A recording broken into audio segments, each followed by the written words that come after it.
at present the political editor of Caravan magazine. And he has also written two books, one a work of fiction which he co-wrote, and the other a fantastic book on the Narmada. And I think, was it last month? No, it was a few months ago where some of you who watched the online sessions of Maja House would have heard his, I think, absolutely brilliant long talk on Punjab in a Hindu nation. Punjab in Hindu chapter is brilliant, and there's a book there which I've been trying to personally expand that into a book.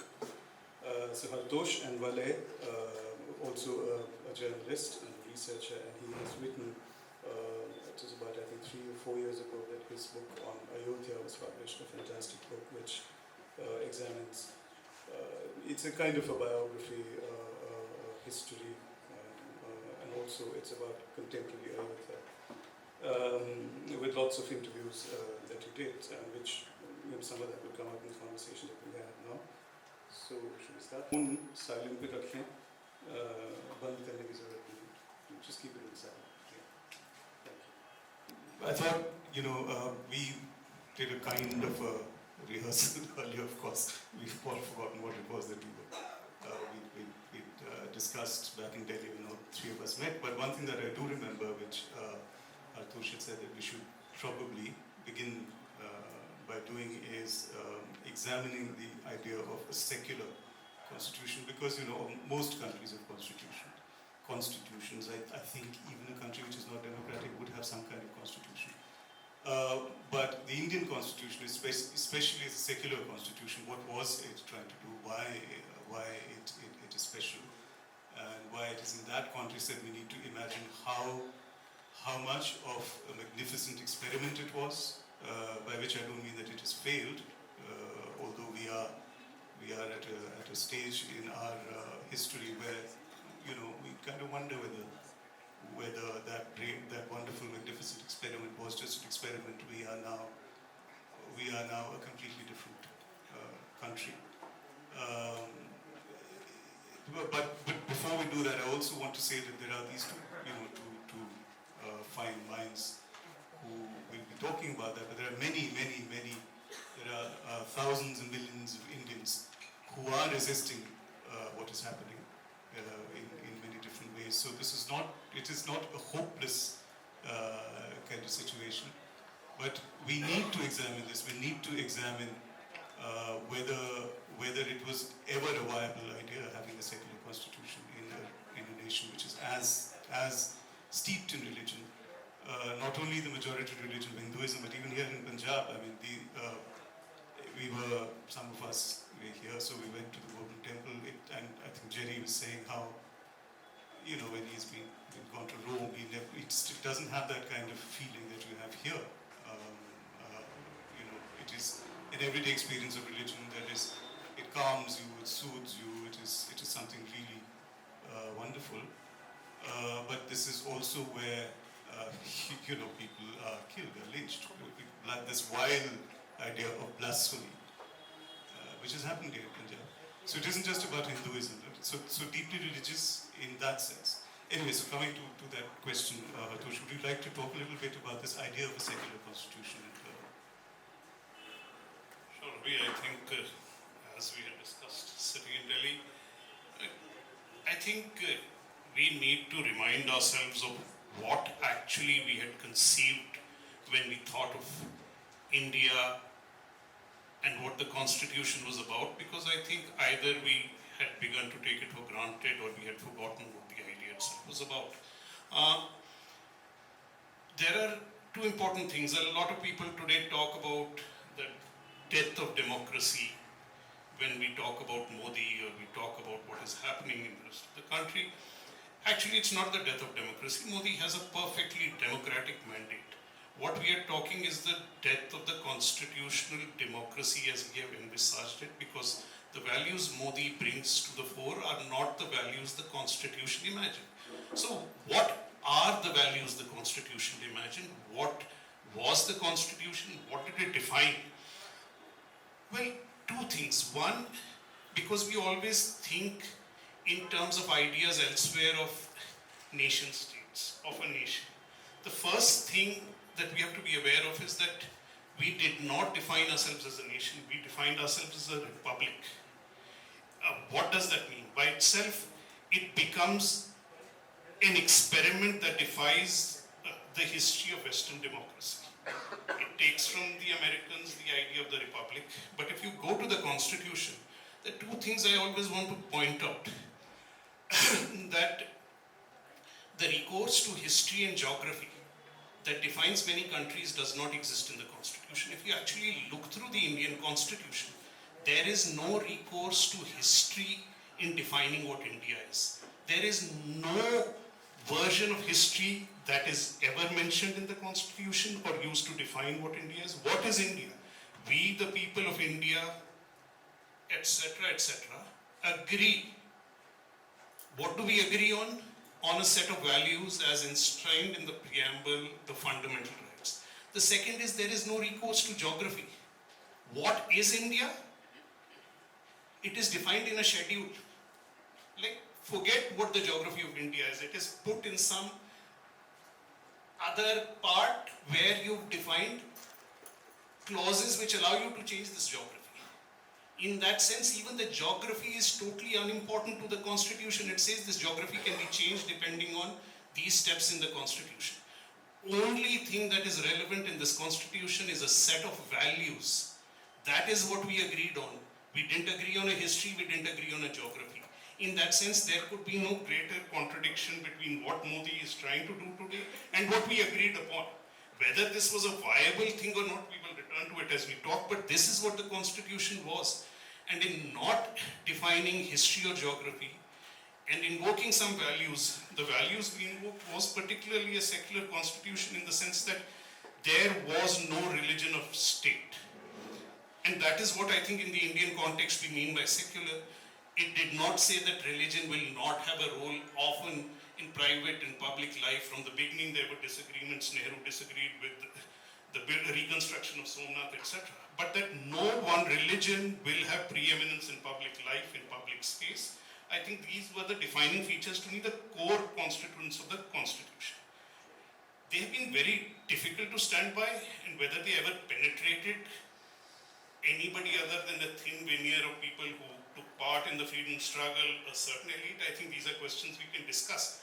But in itself, the conception was magnificent. And I think, given the country were to conceive something like this and to try and implement it in itself was magnificent. Failed or not, possible or not, I think we'll come to that later. Before I go to Vale, I just wanted to, one more question I wanted to ask you was, so this was, let's say it was a magnificent vision, and as you're saying, perhaps it never did, what were the word for it, seep down or trickle down to people beyond that. But, it was in popular consciousness, for instance, Bollywood, Hindi cinema, and Hindi only because that's a cinema that most of us are familiar with, perhaps even in other cinemas, in Tamil or other cinemas. There was this idea of perhaps a simplistic idea, but of Amar Akbar Anthony kind of idea. And these were popular, hugely popular films, calendar art, songs, where there was this, this idea of secularism, which was accepted and celebrated. And or pehle, ek tarah ki sharam hoti thi. I mean, you were embarrassed even if you were communal. It was not right to be so you do not say these things. That was the discourse. Now, was that because you had someone like Nehru? So it's at the top. So this thing can survive, in a sense, and also inform public discourse when the person or the people at the top are a certain kind of people with certain kind of sensibility, and once that goes away, then this was inevitable, what is happening now. Do you think that would be a fair kind of idea? So, two things, Ravi. That one is quite clearly that there were a huge number of things in the Constitution. The idea of guaranteed rights, which was an innovation in terms of Indian thinking entirely. There was no such Indian thought that ever existed before. You all the attempts to locate Indian constitutional thought in the Indian past, the idea of guaranteed fundamental rights does not exist. And ultimately, I think those are the kind of values that a person like Nehru on the top had to guarantee, because I think at no point in time did that idea of human rights as inalienable, unchangeable, ever seeped into even our, leave alone the public, but in our police, in our administration, in our judiciary, except as often as lip service. You can even today read a judgment when Mr. Khanwilkar holds up the PMLA, Justice Khanwilkar and two others. What they say is the presumption of innocence of the accused in court is not something that is guaranteed. It is a fundamental human right, but is not guaranteed by the Constitution. This is what the judgment says, and I kid you not, this is actually the assertion of the judgment. But I think there is this larger idea of coexistence of different religions surviving in the same space, of not one religion not taking hold over another. That may be an older Indian idea. You can locate that in many things in the Indian past, certainly.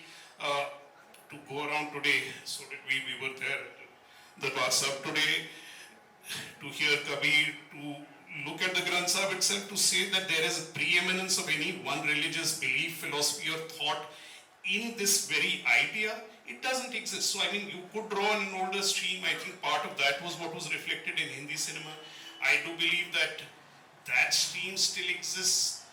It depends on the people in power whether they draw upon what is the best in us or what is the worst in us and how they work on it. So I do think there are parts of the Constitution which were very, very thin.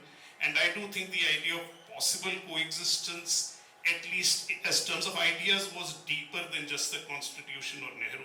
And I think it got reflected in some of our popular cinema and popular culture in different ways. So Vijay, just this idea of, it was at the top you had, let's say you had a good individual at the top, individuals at the top, and therefore the discourse was also generally reasonable and good and sane. And then when you have wild people at the top, this is what happens. But I remember in the conversation you had said, of course, in Ayodhya, you met many people, especially young people, and you were talking about the communal sensibilities. That's not unusual, in fact, that majority of people have that. But you also spoke about your classmates when you were young, and which to me was a bit surprising, because you thought, slightly, even if they were, that they freely spoke about it in, which I presume was a public school or a boarding school, etc. So can you talk a little bit about that? Maybe this is something that some of us just imagined. Thank you, Ravi. Before I go into that, I would just like to complete what Antosh was saying about the preamble. So what does the preamble say? And I wrote it down last night just to remind ourselves on the 75th year. The people of India, having solemnly resolved to constitute India into a sovereign democratic republic. The word secular doesn't come in 47. And secured to all its citizens justice, social, economic and political. We don't have to illustrate to you whether it's happening or not. Liberty of thought, expression, belief, faith and worship. Is this liberty equally available to everyone today? Equality of status and opportunity, and to promote among them all fraternity. Where is fraternity today? Fraternity assuring the dignity of the individual and the unity of the nation, and then goes on to complete. So, individual is not equal today, 75 years hence independence, and the dignity of certain individual has become more important. So there is clearly a lot of inequality. It's not that it's just become in the last 10 years or so. I think this inequality was left unaddressed for a very long time, and I think Hartosh did mention that we somehow started taking it for granted that we would survive because we have survived. But democracy, like a relationship or any other meaningful thing in life, is a daily struggle. If not daily, it's a monthly struggle, whatever. And another thing, I think in the opening speeches, someone had said that ab budhape ki umar aa gayi is desh ki. 75 years in a nation's life is like 7 years in an individual's life. We are an infant. We are a very infantile nation. We are at a very crucial stage, and we are going kind of off the rails. And we all need to think about it as individuals who are probably more privileged than a lot of people in our own situations. So now coming to Ayodhya, or is there a latent communalism? Well, certainly there is, and it doesn't. It's not limited to Hindus or Muslims. It's there in every community. So the topic: are we a very religious nation? I think that is the question that we have to answer, and we are. We are the birthplace of several religions, but at least two major religions. I would count Hinduism. I would definitely count Buddhism in that, and then because, and I would say it very openly, Hinduism's mainstream, the dominant mainstream has been exclusionary, and therefore innovations have kept happening, reformers have kept coming up, sects have kept cropping up, birthing themselves, breaking away, and then in all other religions somehow the dominant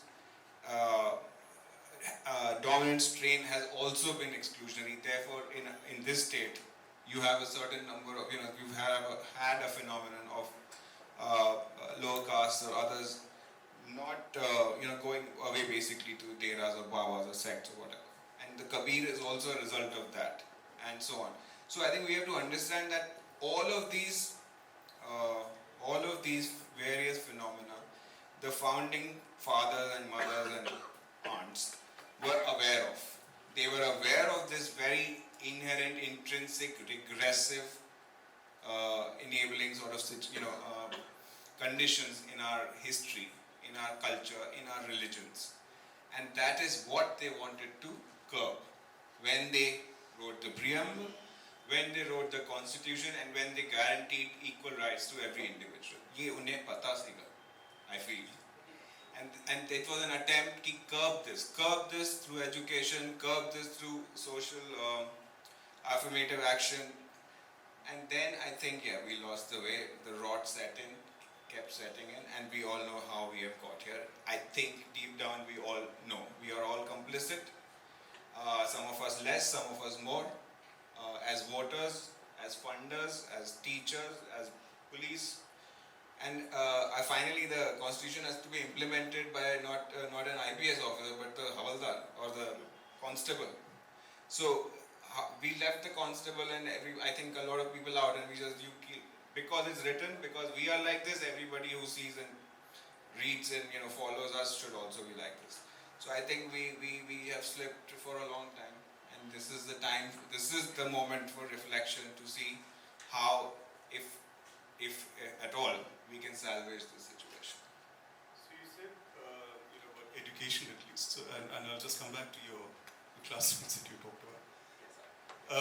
No, because education, so I'm much older, but still, we had, for instance, when they keep saying, your Indian history, Hindu history was suppressed, etc. But what was his name? Prithviraj Chauhan, who did many things. About ancient glories, Aryabhat, Shushruta. We studied all of this in our school. It was in our textbooks.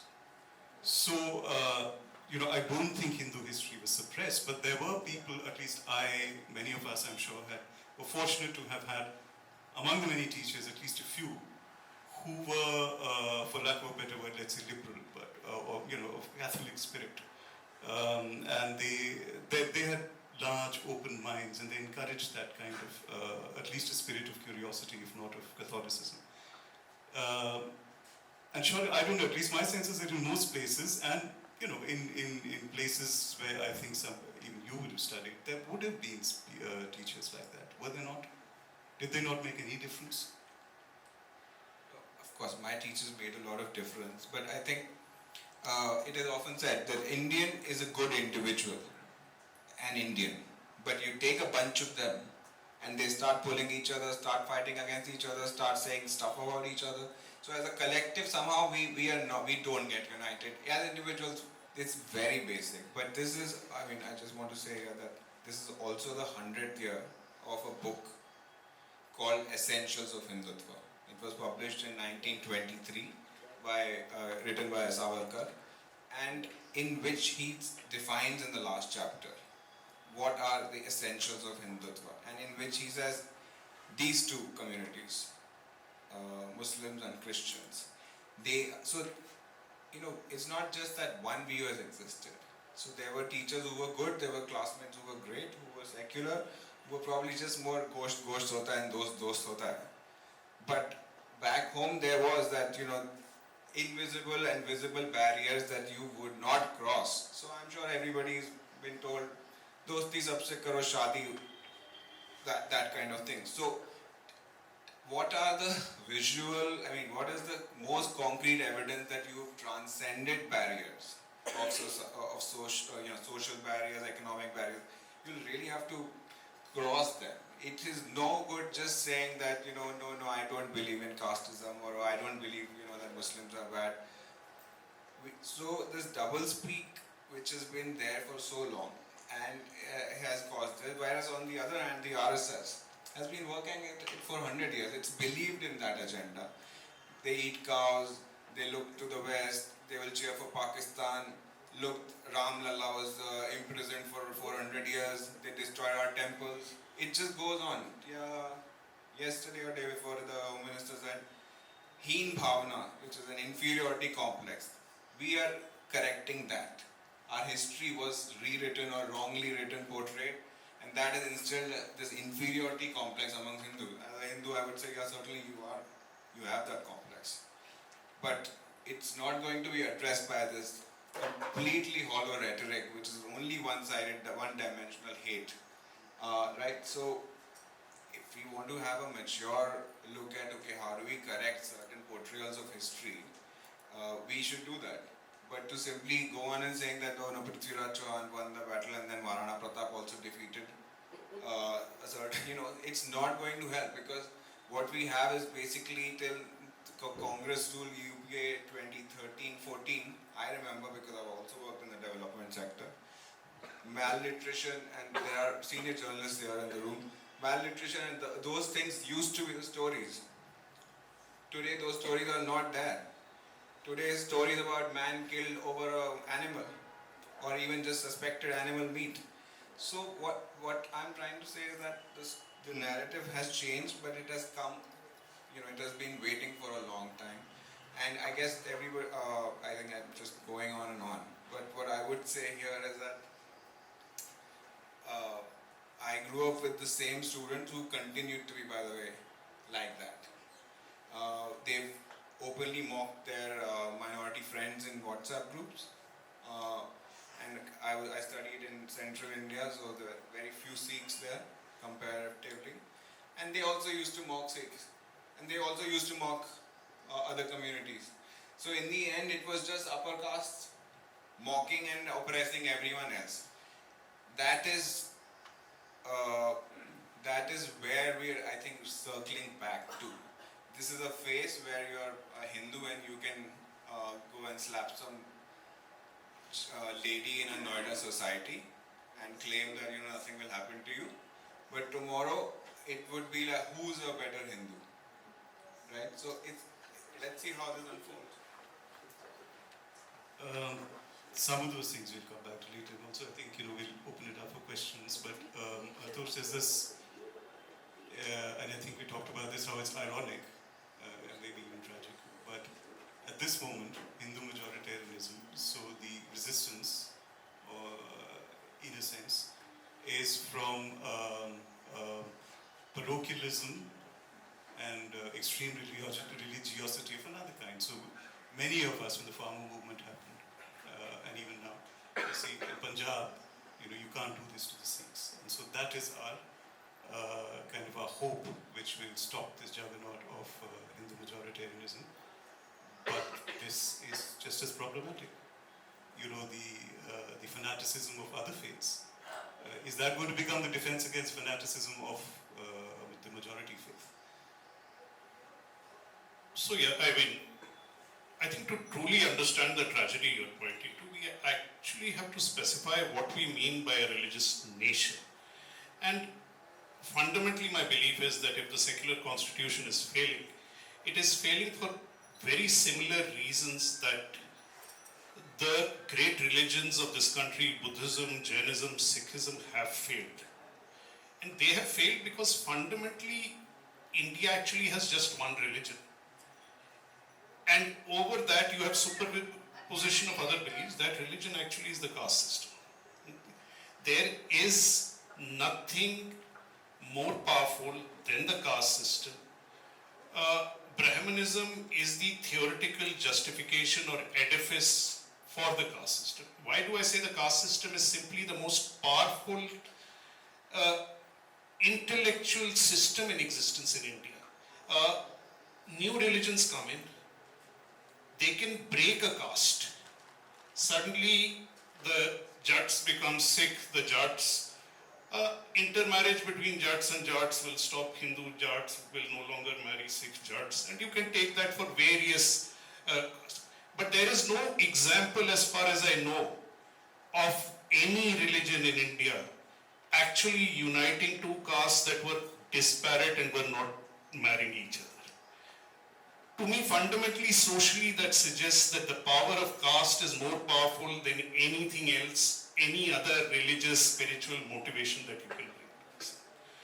The constitutional, in failing to deal with this, the strength of this is failing for the same reason the Buddha failed in this country. And why does the system exist? And why does Brahminical justification exist? It is simply true today, if you go back and look in Delhi, that even today the concentration of resources in India, intellectual resources, financial resources, are restricted to less than 10% of the Indian population. If you look at the Brahmin and the Baniya total strength in this country, it comes to less than 10% of the population of this country.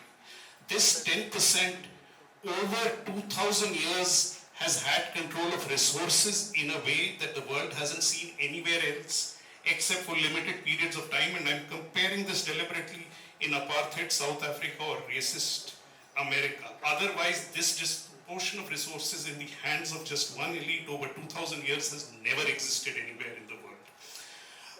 What is the only challenge to this kind of thing is when there are other dominant communities who do not belong to the same upper caste. So why does Punjab resist this particular form of oppression? Because here we have a different dominant community, the Jats themselves who do not want to be displaced. For them, Hindutva is the challenge of a different set of dominant communities impinging on their set of beliefs. Yes, Sikhism is often raised as the reason, but if you look at the farm protest, there were genuine reasons for its arguments. But the core of the farm protest, it was a Jat protest. However much we may pretend, we in Punjab know exactly what the farm protest consisted of. We do note that other Punjabis were in sympathy. Yes, there was some labor involvement there, and to show around, we even had the pretense that there was some gender involvement there was caste involvement, but the truth of it is not. All 35 leaders, 33 leaders out of 35 were Sikhs in that. So when you get a pushback, it is from other dominant communities who want to retain the same hold they have that the dominant castes have at the center. The only difference is that they cannot rely on religious justification. The Jats cannot justify their supremacy in Sikhism by invoking Sikh scripture. And that actually is a big difference. So we have caste very much enmeshed in Punjab, but yet it cannot take the same virulent form. It's already virulent enough, I'm not saying, but it does not take the virulent form it takes in the rest of North India, because there is a scriptural justification in Brahminical literature that justifies what it is. The constitution, mind you, has actually tried to undo a lot. In 50 or 60 years, the rise of Akashiram, the rise of the OBCs has exceeded anything that has happened in 1500 years that have preceded this. But it is precisely because there was this rise from below that you see the upper caste shift from the Congress to the BJP, and the BJP adopt a policy of hatred, which was already part of DNA, towards the Muslims, because That is the only way you can hold together the internal contradictions of Hinduism, is by pointing to an external enemy, by creating a new pariah caste, a new Dalit caste. And I think even today, this hatred, you can only understand it in terms of the caste system. What the BJP is trying to do is to consolidate its dissensions within by pointing to a new inferior caste that they are trying to create of Muslims. That is why you see what is happening in this country. That's the other tragic thing that I was thinking about it, is that they are creating a new, let's say, what would be the right word, a new outcast. They are creating, as you said, new Dalits. So the Dalits too they have somebody to, to hate. And that's, I think it's cynical. I don't, probably not as, it won't work out like that. It is a lot of economics, etc. worked into it. Welfarism of a certain kind is also, related to this narrative of hate. But how do you think, what do you think, however futile it may be, for some, for if not leaders, some, call them elite, call them intellectuals, for just ordinary people, how do you bring back these constitutional principles into well, public life to some extent? Is there anything that we can draw from the Constitution which would enable us to at least place some obstacles in the path of this juggernaut? Look, this is always a difficult one, because, I personally believe that we end up confusing many roles when we ask for prescriptions of what can happen.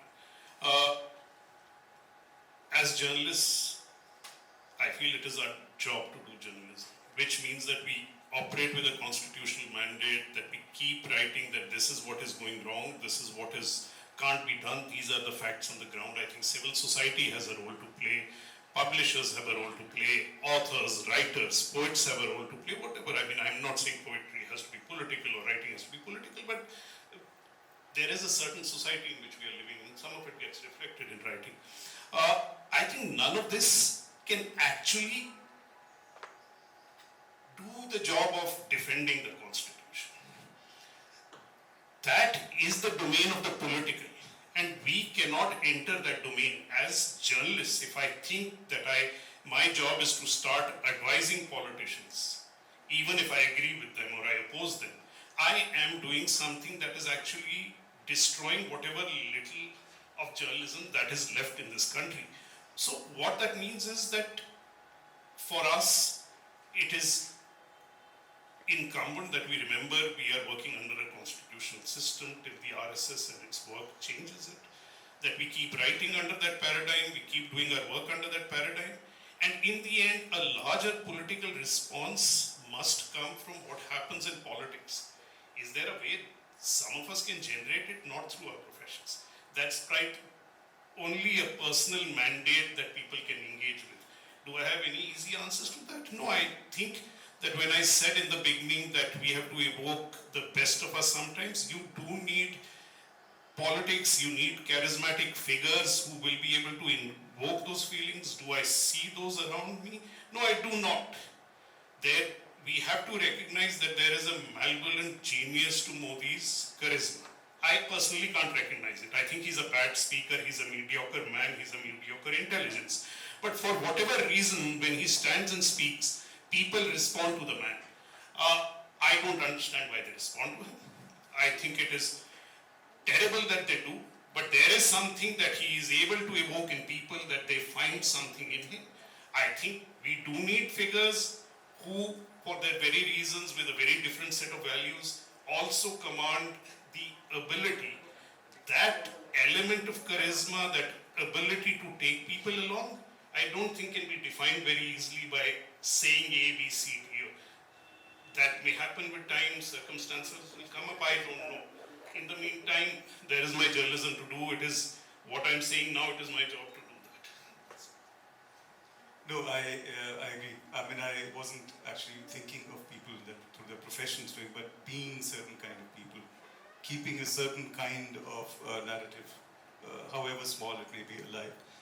Um, also, just an observation that, one reason why you would say, I don't think everybody's complicit. I think that's also a defeatist kind of thing. There are many people who have challenged this, and I'm not going to say me, we do. No, in the sense that, I'm not religious. I don't understand religion. But you have to respect it because people are religious. So, so आप जाएंगे, वो दरबार साहब में मत्था टेकेंगे. I want to just stand there and just watch. Can I do that?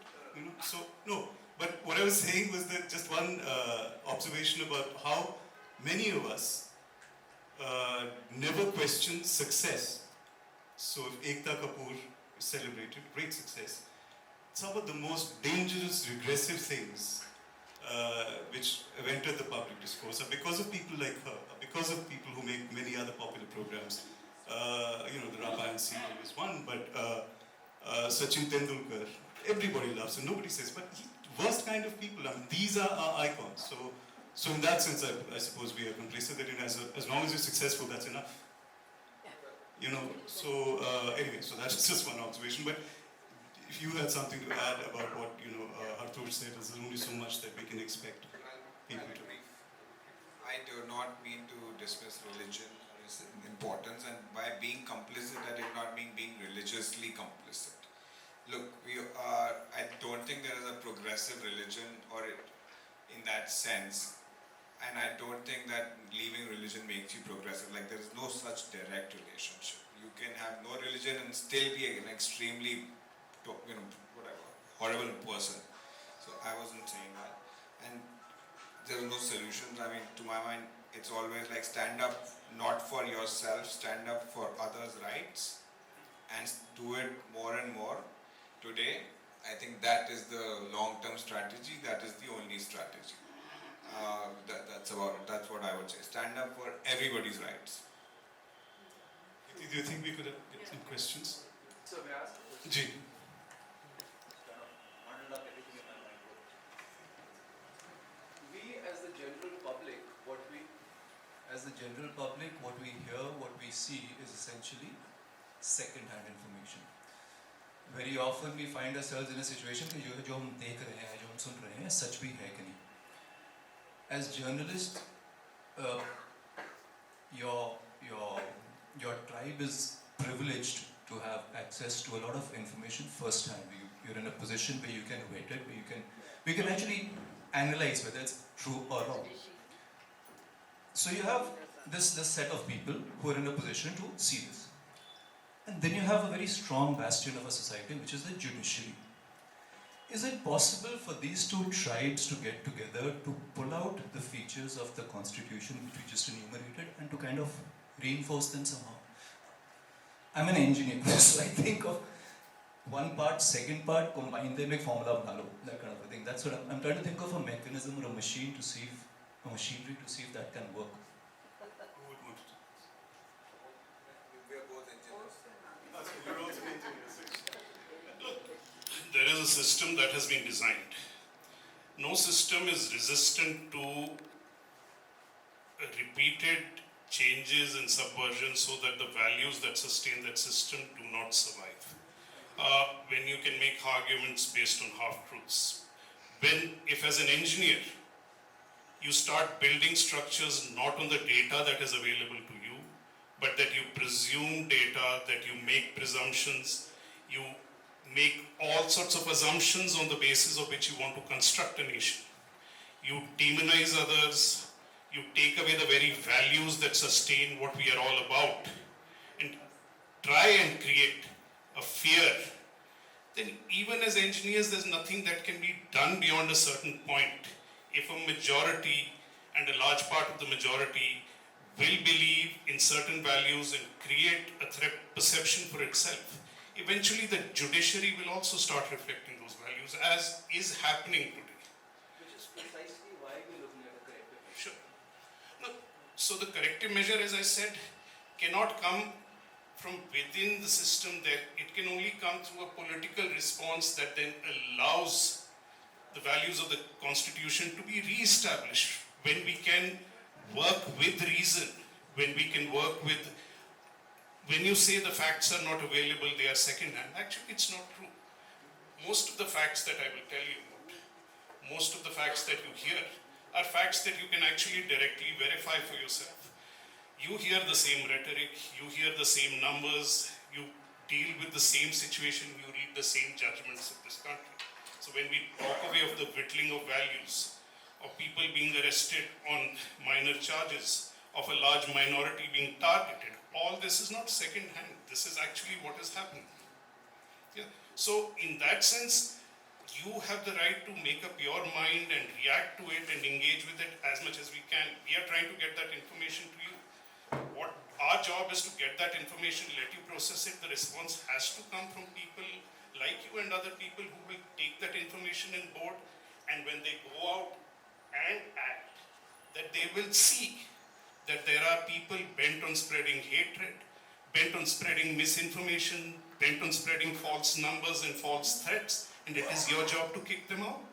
Educated in Kashmir, and we were coexisting very peacefully.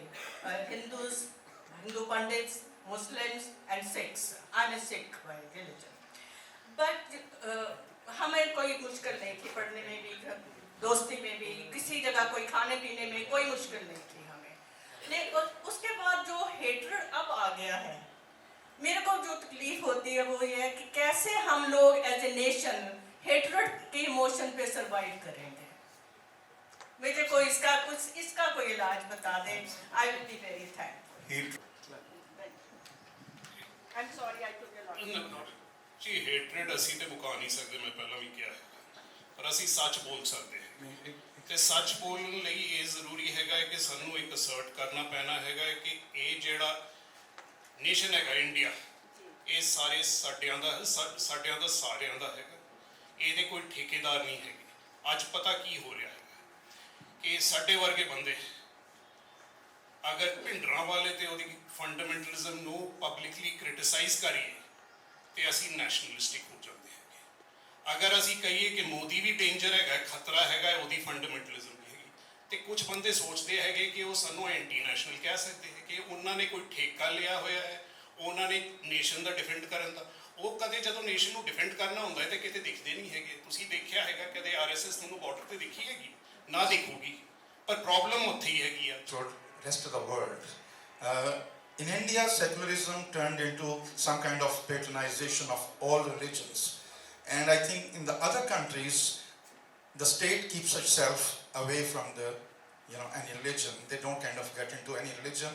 Let people do their little things, whatever they would like to do about their religion. They do it and they are happy with that. But I think in the Constitution, there is an alternative to this religious thing. And that is very clearly stated. You cultivate a scientific temper. It is given there with this word. Why is it that in 75 years we have not been able to cultivate it? And who is responsible for it? And if at all you think political people have been violating the Constitution, then why is it that we have not been able to turn around our political system? They're very large questions. I don't think we'll have the time for that. But personally, I agree that is the kind of secularism that makes sense to me, and that is what it should have been. Religion should have no place at all. In the state, absolutely not. When you win elections and then you have a havan, or if you have a puja, or you have a namaz, whatever, that's where the decline begins. Anyway, thank you very much. We'll have to leave that there.